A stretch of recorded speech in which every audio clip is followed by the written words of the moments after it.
সম্প্রতি সোশ্যাল মিডিয়াতে ভাইরাল হচ্ছে দুটো ভিডিও। একটা ভিডিওতে দেখা যাচ্ছে সচিন তেন্ডুলকর কোনো রকম চেকিং ছাড়া এয়ারপোর্টের ভেতরে প্রবেশ করছেন। অন্যদিকে আমাদের মহেন্দ্র সিং ধোনিকে এয়ারপোর্টে প্রবেশ করতে গেলে ফলো করতে হচ্ছে সাধারণ মানুষের মতোই সমস্ত সিকিউরিটি চেকিং। আর এই দৃশ্য দেখে অনেকেই মতামত দিচ্ছে যে তারা দুজনেই ভারতীয় ক্রিকেটকে একটা অন্য স্তরে নিয়ে গেছে। তবে কেন এই বৈষম্য? দেখো, এই বিষয় নিয়ে কিন্তু সচিন আর মাই ফ্যানদের মধ্যে একটু রাগারাগি তো হচ্ছেই। তবে যারা এর পেছনে থাকা আসল কারণটা জানতে চাও তাদের জন্যই আজকের এই ভিডিওটা। নমস্কার, আমি সৌমদীপ আবারও চলে এসেছি আরেকটি নতুন ইন্টারেস্টিং ইনফরমেটিভ ভিডিও নিয়ে। তবে চলো জেনে নিই যে কেন মাইকে ফলো করতে হচ্ছে সাধারণ মানুষের মতো সমস্ত প্রোটোকল, আর সচিন তেন্ডুলকরকে এই বিশেষ পরিষেবা দেওয়া হচ্ছে। এই পুরো বিষয়টাকে জানতে গেলে আমাদের একটু ফিরে যেতে হবে অতীতে। 90-এর দশক পর্যন্ত ভারতবর্ষের সিকিউরিটি চেকিং কিন্তু এতটা কড়াকড়ি ছিল না। 1999 সালে 24শে ডিসেম্বর ইন্ডিয়ান এয়ারলাইন্সের ফ্লাইট IC-814 কাঠমান্ডু থেকে হাইজ্যাক হয়ে আফগানিস্তানের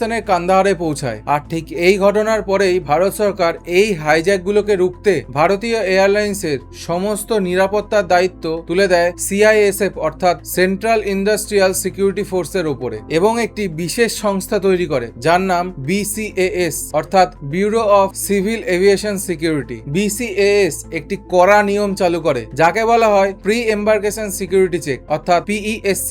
এর অর্থ হলো যে কোনো যাত্রী ফ্লাইটে ওঠার আগে তাকে সম্পূর্ণ শরীর এবং লাগেজ প্রত্যেকটা এক্সরে মেশিন এবং মেটাল ডিটেক্টরের মাধ্যমে স্ক্যান করা হবে। তুমি যত বড়ই কোটিপতি হয়ে যাও না কেন, এই সিকিউরিটি চেকিং ছাড়া কিন্তু তুমি প্লেনে উঠতে পারবে না। কিন্তু এই নিয়মের একটা ব্যতিক্রম তালিকা আছে। BCAS এর নিয়ম অনুযায়ী কিছু নির্দিষ্ট পদমর্যাদাযুক্ত ব্যক্তিদের এই সিকিউরিটি চেকিং থেকে কিন্তু ছাড় দেওয়া হয়। মোট 32 থেকে 33টি ক্যাটাগরির মানুষ এই লিস্টে রয়েছেন। এই লিস্টে থাকা কিছু পদগুলি হলো ভারতের প্রাক্তন এবং বর্তমান উপরাষ্ট্রপতি, রাষ্ট্রপতি, প্রধানমন্ত্রী, এছাড়াও আছেন সুপ্রিম কোর্টের প্রধান বিচারপতি ও অন্যান্য বিচারপতিরা, এছাড়াও আছেন লোকসভা স্পিকার থেকে শুরু করে ক্যাবিনেট মিনিস্টাররা। আর এত বড় তালিকার একদম শেষের স্তরে রয়েছে একটি বিশেষ ক্যাটাগরি যা হলো ভারতরত্ন প্রাপক। 2014 সালে সচিন তেন্ডুলকরকে ভারতরত্ন দেওয়া হয় এবং সেই নিয়ম অনুযায়ী তিনি এই ছাড় পান। সকলে ভাবছে এটি তার কোনো ব্যক্তিগত ক্ষমতা, কিন্তু এটা কোনো রকম ব্যক্তিগত ক্ষমতা নয়।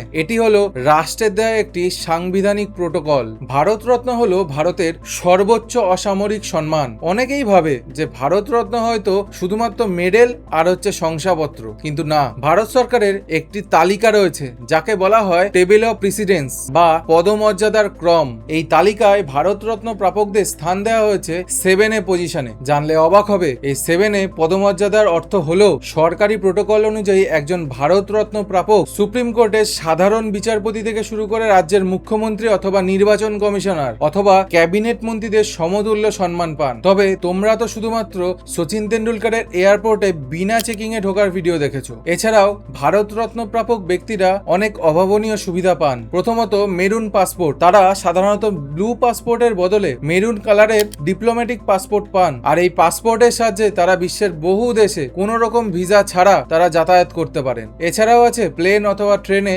বিনামূল্যে যাতায়াত। এয়ার ইন্ডিয়া ফার্স্ট ক্লাস অথবা এক্সিকিউটিভ ক্লাস অথবা ট্রেনের ফার্স্ট ক্লাস এসিতে তারা বিনামূল্যে যাতায়াত করতে পারেন, কিন্তু সেইগুলো প্রত্যেকটাই দেশের মধ্যে। এছাড়াও আছে VVIP নিরাপত্তা, অর্থাৎ তারা যদি অন্য কোনো রাজ্যে যান সেখানকার রাজ্য সরকার তাদেরকে স্টেট গেস্ট বলে বা রাষ্ট্রীয় অতিথির মর্যাদা দেয় এবং প্রোটোকল অনুযায়ী বিশেষ নিরাপত্তা প্রদান করেন। মহেন্দ্র সিং ধোনি ভারতের তৃতীয় সর্বোচ্চ অসামরিক সম্মান পদ্মভূষণ পেয়েছেন। এছাড়াও তিনি পদ্মশ্রী থেকে শুরু করে রাজীব গান্ধী খেলরত্ন পুরস্কার প্রত্যেকটাই তিনি পেয়েছেন। কিন্তু ভারতের আইন অনুযায়ী এই সমস্ত পুরস্কারে ভূষিত মানুষেরা তারা টেবিল অফ প্রেসিডেন্স বা পদমর্যাদার ক্রমের কোনো তালিকায় তারা থাকেন না, বা এয়ারপোর্ট চেকিং এ কোনো রকম সুবিধা দেওয়া হয় না। আর এর কারণটা কিন্তু খুব লজিক্যাল। ভারতে প্রচুর মানুষ পদ্মশ্রী পেয়েছেন, তাদের প্রত্যেককে যদি এই ছাড় দেওয়া হয় তাহলে কিন্তু ভারতের নিরাপত্তা ব্যবস্থায় একটা বড় সড়ো গলদ তৈরি হতে পারে। অন্যদিকে 1954 সাল থেকে শুরু করে আজ পর্যন্ত রিপোর্ট অনুযায়ী জানা যায় ভারতরত্ন পেয়েছেন টোটাল 53 জন, যার মধ্যে এখনো জীবিত আছেন হাতে গোনা কয়েকজন। তাই খুব সীমিত সংখ্যক মানুষকে রাষ্ট্রের এই অতিরিক্ত সুবিধা দেওয়াটা কিন্তু সম্ভব। অনেকেই হয়তো এরপর থেকে বলবে যে সচিন হয়তো মহেন্দ্র সিং ধোনির থেকে অনেক উপরে, কিন্তু